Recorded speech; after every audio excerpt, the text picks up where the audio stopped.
திட்டம் போட்டு செயல்படுத்தப்படுகிற ஒரு சூழலை உருவாக்குவதற்காக முடிவெடுப்பது என்று வரும்போது ஆட்சி பல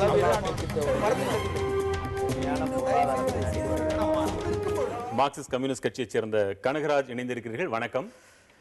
இப்ப இருக்கின்ற கூட்டணி அமைப்பில் கூட்டணிகளில் அரசியல் நாகரிகத்தோடு நடந்து கொள்ளக்கூடிய அணி எது என்று நான் ஆவடி குமார் அவர்களிடம் கேட்டபொழுது, எங்களை பொறுத்தவரை அணி என்றே உருவாகவில்லை, அந்த கேள்வியே எங்களுக்கு பொருந்தாது எனும்படியாக பதில் சொன்னார். உங்கள் கருத்து என்ன?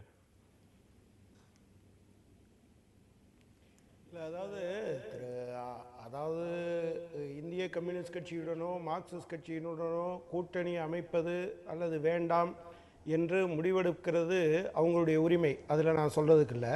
ஆனால் அவர் சொன்னதில் சில விஷயங்கள் என்ன அப்படின்னு சொன்னால், இது யாரோ யாருக்கோ ஒருத்தருக்கு மட்டும் விட்டு கொடுக்குற பிரச்சனையெல்லாம் கிடையாது. ஒரு கூட்டணி என்று வரும்போது சின்ன கட்சியாக இருக்கலாம் அல்லது பெரிய கட்சியாக இருக்கலாம், ஒன்றுக்கொன்று உதவாத ஒன்றையும் யாரும் ஏற்றுக்கொள்றதெல்லாம் கிடையாது. 2ஆம் தேதி அன்றைக்கு திரு மார்க்சிஸ்ட் இந்திய கம்யூனிஸ்ட் கட்சியினுடைய மூத்த தலைவர் பரதன் அவர்களும் மார்க்சிஸ்ட் கட்சியினுடைய பொதுச் செயலாளர் தோழர் பிரகாஷ் காரத் அவர்களும் தன்னை சந்திக்கலாம் என்று அவர்கள் தரப்பிலிருந்து அறிவிப்பு வந்ததை தொடர்ந்துதான் 2ஆம் தேதி அன்னைக்கு இந்திய கம்யூனிஸ்ட் கட்சியினுடைய தலைவர் சந்தித்தார்கள். 3ஆம் தேதி அன்று 2ஆம் தேதி வர முடியலைனால தோழர் பிரகாஷ் காரத் 3ஆம் தேதி அன்று முதலமைச்சர் அவர்களை சந்தித்தார். அதில் முதல்ல நீங்கள் அந்த பேட்டி அது எல்லா தொலைக்காட்சியிலையும் ஒளிபரப்பாயிருக்கு. அதை நீங்கள் பார்த்தீங்கன்னா, நாங்கள் கூட்டணி சேர்ந்து போட்டியிடுவதற்கு தயாராக இருக்கிறோம், நாங்கள் கூட்டணி அமைத்து கொண்டோம் என்று தான் அவர்கள் முதலமைச்சர் அவர்கள் சொல்லியிருக்கிறார்கள். அந்த 2 சீட்டு 1 சீட்டு, அதாவது அதிமுகவுடன் உடன்பாட்டுக்கு வருவதற்கு முன்பாகவே பாராளுமன்ற மேலவை உறுப்பினர் ராஜ்யசபா உறுப்பினராக தோழர் டி.கே. ரங்கராஜன் இருந்தார். எனவே அந்த பிரச்சனையை பேசுகிற அர்த்தமே அதுக்கு எந்த விதமான பொருளும் கிடையாது. போன முறை மறுமலர்ச்சி திராவிட முன்னேற்ற கழகமும் அதே போன்று பாட்டாளி மக்கள் கட்சியும் இந்த அணியில் இருந்தார்கள். அந்த நேரத்தில் கூட 3 தொகுதியில் மார்க்சிஸ்ட் கட்சியும் 3 தொகுதியில் இந்திய கம்யூனிஸ்ட் கட்சியும் போட்டியிட்டோம். எனவே ஒரு தொகுதி தான் என்று சொன்னதை நாங்கள் ஏற்கவில்லை. முதலமைச்சர் அவர்கள் நண்பர் ஆவடி குமார் சொல்வது போல அப்படி ஒன்றே இல்லை என்று சொன்னால், முதல்வர் அவர்கள் 24ஆம் தேதி அன்று அவருடைய பிறந்த தினத்தன்று வேட்பாளர் பட்டியலை அறிவிக்கிற போது இந்திய கம்யூனிஸ்ட் கட்சியும் மார்க்சிஸ்ட் கட்சியும் எங்களோட இருக்காங்க, அவங்க போட்டியிடுற இடங்களில் வேட்பாளர்கள் வாபஸ் வாங்கிக் கொள்வார்கள் என்று தெரிவிக்க வேண்டிய அவசியம் இல்லை. பிறகு காஞ்சிபுரம் பொதுக்கூட்டத்தில் அவர் பேசுகிற போது கழக வேட்பாளர்களுக்கும் அதே போல தோழமை கட்சியினுடைய வேட்பாளர்களுக்கும் வாக்களித்து வெற்றி பெற செய்யுங்கள் என்கிற வேண்டுகோளை அவர் 3ஆம் தேதி அன்று வைத்தார். எனவே அவர் இன்னைக்கு நீங்கள் சிபிஎம் சிபிஐ எங்களுக்கு தேவையில்லை என்று அவர் முடிவெடுத்தால் அதில் எங்களுக்கு ஒன்றும் ஆட்சேபனை கிடையாது. ஆனால் பிரச்சனை என்னன்னு சொன்னால், நாங்கள் அப்படி ஒன்றே இல்லை, ஏதோ இந்திய கம்யூனிஸ்ட் கட்சியும் மார்க்சிஸ்ட் கட்சியும் அவங்களா சொல்லிக்கிட்டாங்க என்று சொல்வது எந்த வகையிலும் சரியான கருத்தாக இருக்காது. குமார், நான் அந்த வார்த்தையை சொல்லவே இல்லை, அவங்களா சொல்லிக்கிட்டாங்கன்ற வார்த்தையை நான் சொல்லலை. அதாவது நாங்கள் அவங்க பிரச்சனையே கூட்டணி அமைக்கிறதுல எந்த பிரச்சனையும் இல்லை, தொகுதி ஒதுக்கீட்டுலேயும் எந்த தொகுதின்றதுலேயும் தான் பிரச்சனை. அதுக்கு நாங்கள் முன் வச்ச கோரிக்கை, அவங்க முன் வச்ச கோரிக்கைக்கு இருந்த வேறுபாடு தான் அவங்கள அந்த முடிவெடுக்க வச்சிருக்கக்கூடிய. நாங்கள் எங்கள் நிலையில் உறுதியாக இருக்கோம். நாங்கள் அவங்களுக்கு உரிய ஒதுக்கீடு இந்த சூழ்நிலையில் இன்றைக்கு தமிழ்நாட்டில் 40 இடங்களிலும் அனைத்து இந்திய அண்ணா திராவிட முன்னேற்ற கழகம் போட்டியிட வேண்டும். காரணம், அனைத்து இந்திய அண்ணா திராவிட முன்னேற்ற கழகத்தினுடைய பொதுச் செயலாளர் புரட்சி தலைவி அம்மா அவர்களை இந்தியாவினுடைய பிரதமராக முன்வைப்பதற்கு நாங்கள் எங்களுக்கு ஒரு பலமான அடித்தளம் அமைக்க என்ற முயற்சியில் இருக்கின்ற பொழுது, நாங்கள் ஒவ்வொரு நாடாளுமன்ற உறுப்பினரையும் கூடுதலாக்க வேண்டிய முயற்சியில் இருக்கிறோம். இப்படிப்பட்ட நிலையில் தமிழகத்தில் இருக்கின்ற 40 மட்டும்தான் எங்களுடைய இலக்கு. இந்த 40க்குள் எவ்வளவு முடியுமோ அவ்வளவு நாங்க பெற்றால் தான் எங்களுடைய நோக்கம் நிறைவேறும். இதில் அரசியல் நாகரிகம் அப்படின்னு கேட்கறதுக்கு எதுவும் இல்லை. இன்றைக்கு இன்னும் சொல்ல போனா, இன்றைக்கு இந்திய கம்யூனிஸ்ட் கட்சியோ அல்லது இந்திய கம்யூனிஸ்ட் மார்க்சிஸ்ட் கட்சியோ பொறுத்தவரையில் அவர்கள் காங்கிரஸ் பிஜேபிக்கு மாற்றாக ஒரு அரசை இந்தியாவில் உருவாக்க வேண்டும் என்று விரும்புகின்றவர்கள், அவர்களுக்கு கொள்கைதான் முக்கியம் என்ற நோக்கத்தோடு பணியாற்றுகின்ற நிலையில் இந்த ஒரு சில சிறிய இழப்புகளுக்காக அல்லது இந்த சீட்டுக்காக இப்படி ஒரு முடிவை எடுக்க மாட்டார்கள் என்றுதான் அனைத்து இந்திய அண்ணா திராவிட முன்னேற்ற கழகம் நினைத்துக் கொண்டிருக்கிறது. இன்னும் அந்த நிலை மாறாது என்பது எங்களுடைய நோக்கம். அவர்கள் நிச்சயம் எங்களோடு இருப்பார்கள் என்ற நம்பிக்கையோடு நாங்கள் இருக்கிறோம். கனகராஜ், ஒரு கூட்டணின்னு சொல்லிட்டு அப்புறமா இடங்களை பற்றி பேசுவது ஒரு முறை, முதலில் இடங்களை தெளிவுபடுத்திவிட்டு பிறகு கூட்டணி என்று அறிவிப்பது இன்னொரு முறை. நீங்கள் அப்படி செய்திருக்க வேண்டியதில் தவறிவிட்டீர்களோ என்றும் தோன்றுகிறது. அதுதானே காரணம். இடங்கள் உங்களுக்கு போதுமான அளவில் இல்லை, நீங்க விலகிக் கொண்டீர்கள் அல்லது விலக்கப்பட்டீர்கள். இதுல அரசியல் நாகரிகம் என்ற கேள்வி பொருந்தும்னு நீங்க நினைக்கிறீங்களா? இல்லை, அதாவது ஒரு பிரச்சனை என்னன்னு சொன்னால், முன்னாலேயே எல்லா விதமான விஷயங்களையும் பேசிவிடுவது என்பதல்ல. எங்களை பொறுத்தளவில் இந்த காலத்தில் அனைத்து இந்திய அண்ணா திராவிட முன்னேற்ற கழகம் மத்திய அரசாங்கம் கொண்டு வந்த பல மக்கள் விரோத சட்டங்களுக்கு எதிராக அந்த கட்சி இருந்தது என்பது ஒரு உண்மை.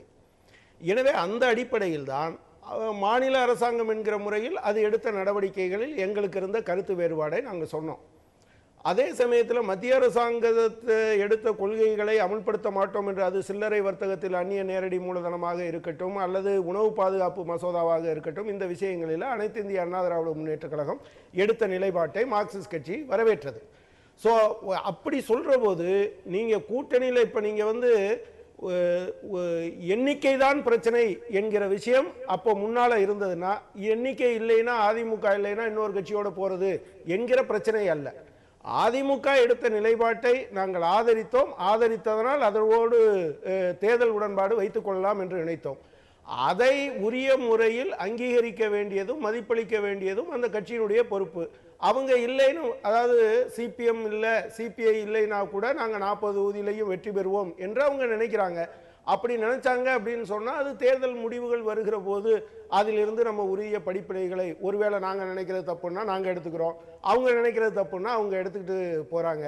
இதில் அரசியல் நாகரிகம் என்பதை பொறுத்த மட்டில் ஒரே ஒரு விஷயம்தான் நான் எதிர்பார்க்கிறது. நாங்கள் நண்பர் ஆவடிக்குமார் சொல்கிற அந்த ஒரு விஷயத்தில் தான் நான் வேறுபடுகிறேன். ஒன்று, கூட்டணிக்கான அழைப்பு என்பது அனைத்து இந்திய அண்ணா திராவிட முன்னேற்ற கழகத்திலும் இருந்தது. நாங்களும் இயல்பிலேயே உடன்பட்டு இருந்தோம் என்பதுதான் உண்மை. கடைசி நேரத்தில் நீங்கள் கொள்கைக்காக, அவர் சொன்னார், இப்படி ஒரு மாற்று கொள்கைக்காக நிற்கிற நீங்க இப்படி வந்து போகலாமா அப்படின்னு அவர் கேட்கிறாரு. அப்ப மற்றவங்கெல்லாம் கொள்கை இல்லாதவங்க என்கிற நிலைப்பாடா, அல்லது ஒரு மாற்று கொள்கைக்காக நிற்கிறோம் என்கிற காரணத்திற்காகவே எங்களுக்கு இருக்கக்கூடிய எல்லா உரிமைகளையும் விட்டுவிட வேண்டும் என்று குமார் நினைக்கிறாரான்னு எனக்கு தெரியல. அப்படி இருக்க முடியல. ஆக தேர்தல் அரசியல்ல கொள்கையை காட்டிலும் இடங்களுக்கு முக்கியத்துவம் அதிகம். ஒரு நொடி வரேன். பாலா, உங்களுடைய பார்வை என்ன? இப்ப இருக்கிற அந்த கூட்டணி அமைப்புகள்ல அரசியல் நாகரிகம் எந்த அளவுக்கு இருக்குன்னு நினைக்கிறீங்க? ஒரு பக்கம் சந்தை இருக்கும்ல, சந்தையில் வந்து மாட்டு வியாபாரிகள் வந்து கையில் 2 பேரும் துண்டை போட்டுட்டு பேசுவாங்க. இந்த மாட்டு வியாபாரிகள்கிட்ட நீங்கள் என்ன நாகரிகமோ அரசியல் விஷயங்களோ எதிர்பார்க்க முடியுமா? ஏதாவது கொள்கை விஷயங்களை எதிர்பார்க்க முடியுமா? அப்படி இல்லைல்ல. அந்த மாதிரியான ஒரு வியாபார ரீதியான ஒரு உடன்பாடுகளில் நீங்கள் வந்து எந்த வித அரசியல் நாகரிகத்தையும் எதிர்பார்க்க முடியாதுன்னு நான் நினைக்கிறேன். இப்போ வந்து தோழர்கள் வந்து தவிக்க விடப்பட்ட சூழல் இருக்குல்ல, அதிமுக தலைமை தான் வந்து மத்தியிலிருந்து பிரகாஷ் காரத்தையும் பரதன் அவர்களையும் சந்திச்சு வெளிப்படையாக எல்லா ஊடகங்களுக்குமே சொன்னாங்க. ஆனால் இன்றைக்கி வந்து கடைசி வரைக்கும் அவங்கள காக்க வச்சுட்டு அதனால் வாய்ப்பே இல்லாத ஒரு சூழலில் அவங்கள வந்து தானாக வெளியனுப்புற ஒரு தந்திரமான செயல்பாடாக இன்றைக்கி நடந்திருக்கு. அவ்வளோதான். இதில் ஒன்றும் பெரிய சிறப்பான மாட்டு வியாபாரம்னு சொல்கிற அளவுக்கு இப்போ நிலைமை இப்படி இருக்கிறதா அவருடைய பார்வை இருக்கு. உங்கள் கருத்து? அவர் அப்படி சொல்லிட்டு அவர் வந்து அதிமுக மட்டும்தான் குறிப்பிட்டு சொன்னாரு. ஐயோ, மட்டும் இல்லை நீங்க சொல்லும்போது நான் கேட்டேன்ல, இருங்க நீங்க சொல்லும்போது இருங்க, அவர் சொல்ற வார்த்தையை நான் கடுமையான ஆட்சேபிக்கிறேன். மாட்டு வியாபாரம்னு சொல்லும்போது ஒரு இடத்துல வந்து விற்கிறாங்க, இன்னொரு இடத்துல வாங்குறாங்க. சரிங்களா? இங்க யாரும் எதையும் விற்கல, யாரும் வாங்கவும் இல்லை. ஸோ அந்த வார்த்தையை வந்து நான் கடுமையாக ஆட்சேபிக்கிறேன். அடுத்தது அதை சொல்லிவிட்டு அவர் சொன்ன உதாரணம் என்னவென்று சொன்னால், கம்யூனிஸ்டுகளை தவிக்க விட்டது. எங்க கட்சியை பொறுத்த அளவில் எல்லாம் மிக தெளிவாக எந்த முறையிலே அரசியல் இருக்குங்க. இன்னைக்கு திருமாவளவன் வந்து நேத்து எந்திரிச்சிட்டு போறாரு, கோவிச்சிட்டு போறாரு. இன்னை வரைக்கும் போலீங்களா? எங்களை விட்டு போலியே, இன்னும் அனுப்பல. அதுக்கான எங்களை விட்டு போலியே, அதுக்கான சூழலை உருவாக்கிட்டு இருக்கீங்க.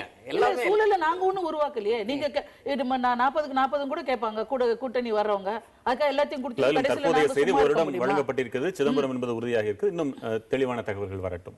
சொல்லுங்க. அவ்வளவுதான். அது நீங்க என்னமோ விடுதலை சிறுத்தைகளுக்கு எல்லா கட்சிகளுக்கும் நீங்களே தான் வந்து இவர் வந்து ரெப்ரசன்டேட்டிவ் மாதிரி பேசுறீங்க. நீங்க அப்படி கிடையாது.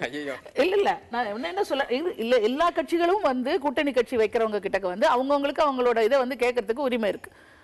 அப்படி கேட்கும்போது அதுல எவ்வளவு வசதிப்படும், நம்ம கட்சியில் இருக்கிறவங்களுக்கு என்ன கொடுக்கணும், இன்னும் கூட்டணி கட்சியில் இருக்கிறவங்க இவங்க கேட்கறவங்க வந்து ஒரு ஒரு என்ன சொல்றது, ஒரு நம்ம ஒரு 5 இடம் கேட்டாலாவது நமக்கு 3 இடம் கிடைக்குமா 2 அந்த மாதிரி ஒரு எண்ணம் இருக்கலாம். அல்லது அந்த இடத்துல வந்து அவங்களுக்கு உண்டான அவங்களுக்கு என்ன பலம் இருக்கிறதுன்னு அவங்க சொல்லணும்ல, அதை நிரூபிக்கணும்ல. நிரூபிச்சாதானே நம்ம அந்த இடத்துக்கு கொடுக்க முடியும். அதுபோல எல்லா விதத்தையும் யோசித்து பார்த்து தான் கொடுக்க முடியும்.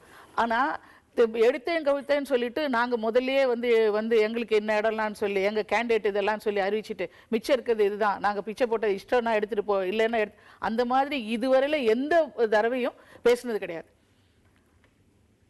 இதுவரையில திராவிட முன்னேற்ற கழகத்துல வந்து யாரும் வந்து அந்த மாதிரி பேசுனது கிடையாது. இடம் கொடுப்பாங்க, பேச மாட்டாங்க, இதயத்துல இடம் கொடுத்து முடிச்சிருவாங்க. இதயத்துல இடம் எடுத்து என்ன முடிச்சாங்கிறது எதை பத்தி சொல்றீங்க நீங்க? உங்களுக்கு வந்து தொகுதி ஒதுக்க முடியலன்னா தலைவர் வந்து இதயத்துல இடம் இருக்கு அப்படின்னு சொல்றது வந்து சகஜமான விஷயம். கொச்சியில இருக்கக்கூடிய முடியறவங்க தானே கூட்டணியில இருப்பாங்க. அதுக்கு பேர் தாங்க கூட்டணி. முதல்லயே வந்து நம்பர்லாம் அனௌன்ஸ் பண்ணிட்டு அதுக்கப்புறம் வந்து கூட்டணி கட்சின்னு ஒண்ணு வச்சிட்டு அதிமுக பண்ற மாதிரியான ஒரு சூழல் கடைசி வரைக்கும் இருக்குதெல்லாம் அரசியலுக்கு வெளியில இருந்து என்ன வேணா பேசலாம். இல்ல, ஒத்த கொள்கைகள் இருந்தாலும் கூட தேவையான இடங்கள் கிடைக்கவில்லை என்றால் அந்த கூட்டணி உடைந்துதான் போகும் என்பது இன்றைக்கு நாம் பார்க்கக்கூடிய நிதர்சனம்.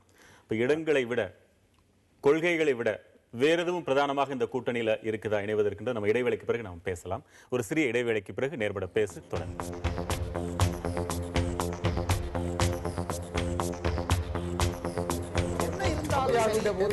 திட்டம் போட்டு செயல்படுத்தப்படுகிற ஒரு திட்டமாக சூழலை உருவாக்குவதற்காக முடிவெடுப்பது என்று வரும்போது ஆட்சி பலவீனமான எதிர்த்து பேசிட்டு வழியை தவிர மக்கள் தங்களுடைய பங்களிப்பை அளிக்க